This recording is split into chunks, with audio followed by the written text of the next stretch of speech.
Hello बच्चों, चलिए हम लोग आज पढ़ते हैं व्यंजन के बारे में कि उच्चारण के आधार पर व्यंजन का वर्गीकरण किस प्रकार किया जाता है। तो चलिए सीखते हैं। व्यंजन क्या है इसके बारे में जानते हैं। व्यंजन वो होते हैं जिनका उच्चारण स्वरों की सहायता से किया जाता है, उन्हें हम व्यंजन कहते हैं। उनका उच्चारण जो है बिना स्वर की सहायता से नहीं होता है। इनके उच्चारण के लिए हमें स्वरों की ज़रूरत होती है। तो जिनका उच्चारण स्वरों की सहायता से किया जाता है उसे हम व्यंजन कहते हैं। व्यंजन की संख्या 33 होती है। कितनी होती है? 33 होती है। नंबर 1। अच्छा, व्यंजन के प्रकार देख लेते हैं। वर्गीकरण के आधार पर देखते हैं कितने उसमें बांटा गया है। तो है स्पर्श व्यंजन। पहला क्या देखेंगे हम? स्पर्श व्यंजन क्या होते हैं इसके बारे में जानते हैं कि स्पर्श व्यंजन वे होते हैं कि जिनके उच्चारण में जिह्वा मुख के किसी भाग से स्पर्श करके वायु कुछ क्षण रुककर बाहर निकलती है। मतलब मुंह के किसी भाग से वायु क्या करती है? स्पर्श करती है और थोड़ी देर वायु रुक करके वो बाहर निकलती है, उसे हम स्पर्श व्यंजन कहते हैं। स्पर्श व्यंजन जैसे नाम से ही शो हो रहा है, स्पर्श व्यंजन है। वायु जो है वो हमारे मुंह के कुछ भाग से स्पर्श करती है, रुकती है, इसके बाद बाहर निकलती है, कुछ क्षण रुक करके बाहर निकलती है, उसे हम कहते हैं स्पर्श व्यंजन। तो का से माँ तक स्पर्श व्यंजन होते हैं और ये 25 होते हैं। स्पर्श व्यंजन में कितने वर्ण होते हैं? 25 वर्ण होते हैं।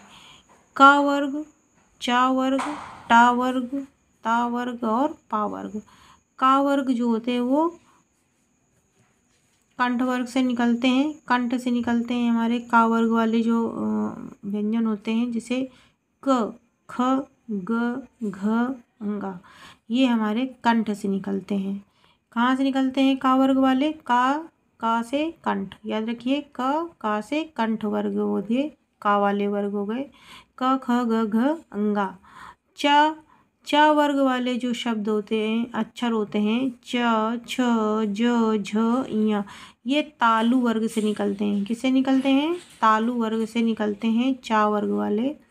मूर्धा वाले निकलते हैं ट वर्ग से, ट, ठ, ड, ढ, ण। तो ये मूर्धा होते हैं। मूर्धा जो वर्ण होते हैं वो कहाँ से निकलते हैं? टा वर्ग से निकलते हैं। आगे देखते हैं ता वर्ग। तो ता, थ, द, ध, न। तो देखो हमें दांत के पीछे से ये हमारे जीभ जो है वो छू रही है, दांत के पीछे से निकलते हैं, तो दांत से स्पर्श करते हुए निकलते हैं, तो ये हमारे है दंत वर्ग से निकलते हैं। ता वर्ग वाले अक्षर कहाँ से निकलते हैं? दंत से निकलते हैं। पा वर्ग जैसे पा, फ, ब, भ, म, तो ये हमारे इसमें होंठ आपस में काम कर रहे हैं इन शब्दों को पढ़ते, अक्षरों को पढ़ते हुए, तो ये ओष्ठ वर्ण हो गए। कौन से वर्ग हो गए? ओष्ठ वर्ग। कौन कौन से पा वर्ग वाले होते हैं? ओष्ठ वर्ग। तो देखिए ध्यान से समझिए। का वर्ग वाले होते हैं कंठ, का से कंठ वर्ग। चा वाली लाइन होती है चा वर्ग के तालु। टा वर्ग मूर्धा। ता वर्ग होते हैं दंत और पा वर्ग होते हैं ओष्ठ वर्ग वाले अक्षर या वर्ण होते हैं। ठीक है। मूर्धा वर्ग वो होते हैं जो तालु के आगे के भाग से बोले जाते हैं। जो हमारे जो तालु है उसके आगे के भाग से बोलने वाले शब्दों को हम मूर्धा वर्ग बोलते हैं। मूर्धा में हमारे ट, ठ, ड, ढ, आड़ा ये वाले वर्ग आते हैं। ठीक है। तो स्पर्श व्यंजन आपको समझ में आ गया होगा। चलिए आगे बढ़ते हैं, अंतस्थ व्यंजन की तरफ बढ़ते हैं। अंतस्थ व्यंजन क्या होते हैं? जिन वर्णों का उच्चारण करने के लिए, ठीक है, जिन वर्णों का उच्चारण करने के लिए वायु को थोड़ा रोक कर कम शक्ति के साथ छोड़ा जाता है।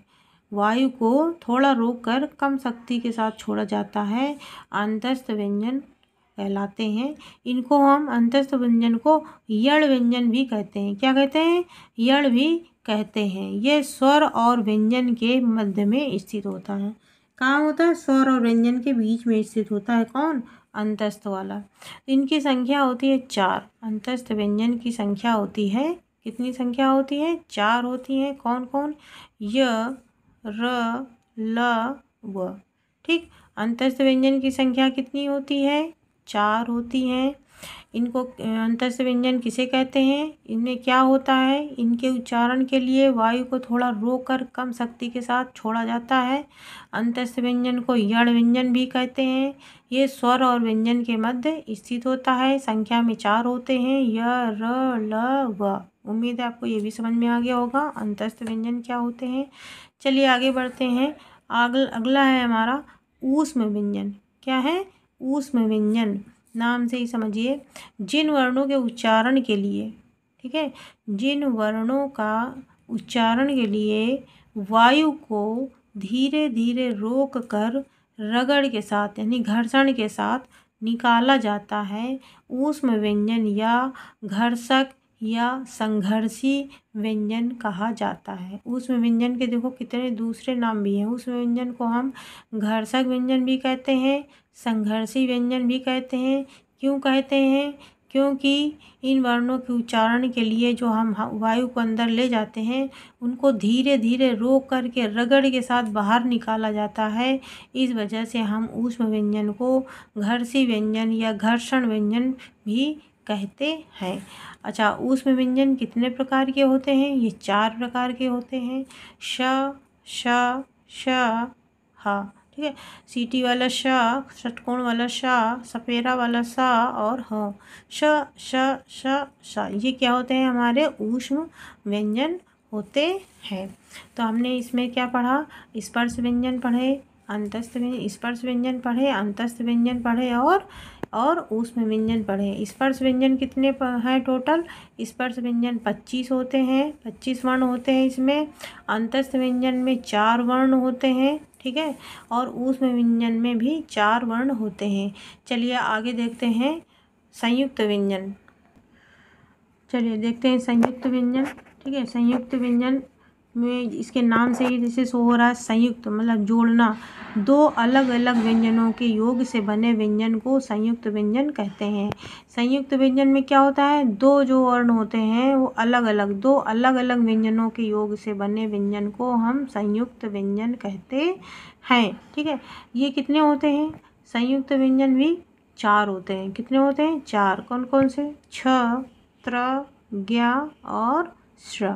ठीक है, छ, त्र, ज्ञ और श। देखिए, जब हम छ बनाते हैं तो छ को बनाने के लिए हमें क और श की ज़रूरत होती है। क में स्वर नहीं है और श में स्वर है। ठीक है, एक अक्षर में स्वर नहीं होता है और एक में स्वर होता है। दोनों को, इसमें क और श दोनों को मिला देंगे तब हमारा क्या बन जाएगा? छ। इसी प्रकार जब हम त्र बनाएंगे तो इसमें त और र, इनको मिला के त और र, इसमें स्वर नहीं है और इसमें स्वर है। दोनों को मिला के हमारा क्या बन गया? त्र। अब हम ज्ञ बनाएंगे। ज्ञ में क्या बनेगा? ज और इया। ज में स्वर नहीं है और इया में स्वर है, तो दोनों को मिलाकर क्या बन जाएगा हमारा? ज्ञ। फिर है श और र। श में स्वर नहीं है और र में स्वर है, तो श और र दोनों को मिलाएंगे तो क्या बन जाएगा? श्र। क्या बन जाएगा? ये श्र। तो ये हमारे हो गए संयुक्त व्यंजन। 2 अलग अलग व्यंजनों के योग से बने व्यंजन को संयुक्त व्यंजन कहते हैं। संयुक्त व्यंजन 4 होते हैं, छ, त्र, ज्ञ और श्र। इसमें जो दो जो अलग अलग व्यंजन जो होते हैं उसमें एक में स्वर होता है और एक में स्वर नहीं होता है। दोनों को मिला करके एक नया ये जो संयुक्त व्यंजन है ये हमारे बनते हैं, छ, त्र, ज्ञ, श्र। उम्मीद है आपको समझ में आ गया होगा। स्वर व्यंजन, स्वर मैंने पहले वीडियो में स्वर बताए थे, दूसरे में व्यंजन बताए हैं। चलिए, अगर आपको वीडियो अच्छा लगा हो तो प्लीज़ लाइक, सब्सक्राइब और शेयर कर दीजिएगा। Thank you.